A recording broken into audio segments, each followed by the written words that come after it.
Hey everyone, Dr. Holly here. Happy 5 Minute Friday. This week, the question I'm asking you are numbers bad? Okay. Or is whatever number, insert number bad? Okay. So in my email newsletter this week, I share with you a client story of a real conversation had just this week where I was just going through the numbers, onboarding a client, asking how much money they wanted to bring home from their business, how much they want their business to pay them. They threw out a number and immediately tried to resend it. Right. And the context was like, was that bad? Like they literally asked me, was that bad? And I was like, I was confused. I was like, I don't know what you're talking about. I'm just typing numbers into the spreadsheet. We're going to get to setting the goals here in a second.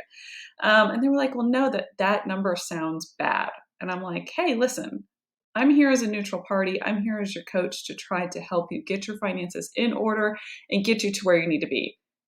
I cast no judgment on how much money you want to make or you want to bring home. Now, I can tell you what industry standards are, what my other client examples are, and help you make your business more efficient, but I'm not one that's going to cast judgment on you. Now, if you're paying yourself literal pennies, I'm probably going to have a few extra words about that, but I don't ever want you to feel judgment about the amount of financial stability, success, health, future that you want to have, okay? So this is very quick. It's more conversational this week. It's more, just planting seeds and getting these ideas in your head about the way you think about money. So I also shared in my email some other client newsletters, and this is a list I came up with a while back and just kind of want to retouch on them.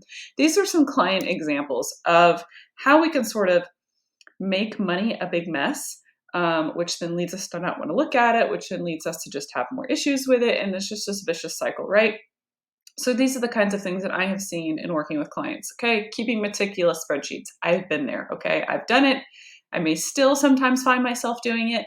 But it's just, you want to track every little thing and you want to control everything because you feel like that is the one thing you can control. Like maybe you feel like you can't control how many people do business with you or how the insurance companies pay you or whatever else. So you try to be so meticulous in how you spend your cash flow that it kind of gets you into the mindset of scarcity and you get yourself spread a little too thin. Okay. So that's why it's really great.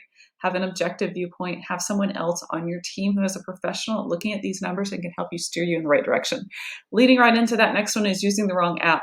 I find a lot of piecemeal things. Like, listen, I've been a one-woman show before. I know a whole lot of them are out there rocking in the chiropractic profession.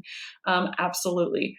But, and I'm not for or against it, but I see this happen a lot is when we are unwilling maybe to get the support that we need, or we don't feel like we're financially in a place where we can get support, we try to just cobble it all together on ourselves.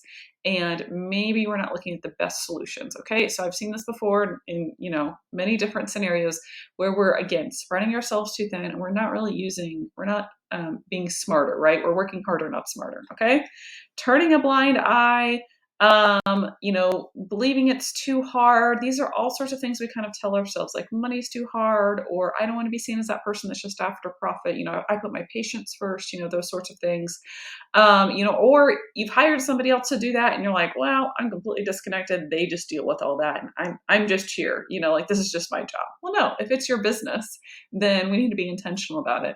And we need to be able to move forward on it. So I also find really creative ways of people finding creative ways to pay themselves, or eventually they are circumventing paying themselves. So they will, sort of use the business as a rescue, or they will start to put some things in the business that maybe really shouldn't be on the business. And all those are signs that you're just not paying yourself well. At the end of the day, to support your lifestyle. And again, I cast no judgment about what that lifestyle is. We just have to get you to that point, okay? By being open and honest and transparent about the numbers, okay? And then the last one is just playing small. Either you intentionally want to keep yourself at a certain level because you're afraid you're going to have to pay taxes, or you're afraid it's going to be too much work. You're afraid of failure, but what I often see more is you're afraid of success. You're afraid of, what does it mean to be that person? Will other family members judge me? If you've come from a family scenario where other people kind of look down on people, quote, with money, you might have some mental blocks and barriers to charging what you're worth, to being, not ethical, to being aggressive in the way you collect money and just deal with the finances of your office. Okay. And I'm not going to be the one out here to tell you that you have to go and be super aggressive and, and not meet people where they are and not be friendly and caring. I want you to be all those things, but I also want you to be able to pay yourself a living wage and to support you and your family. So I'm going to put a pin in it for this week. I do have an announcement. First Fridays. So as I'm recording, this is January of 2022. First Fridays are going to continue, but I do have to move the times around a little bit. So catch me at 11 a.m. Central on the next First Friday, which should be Friday, February 4th. Have a good weekend.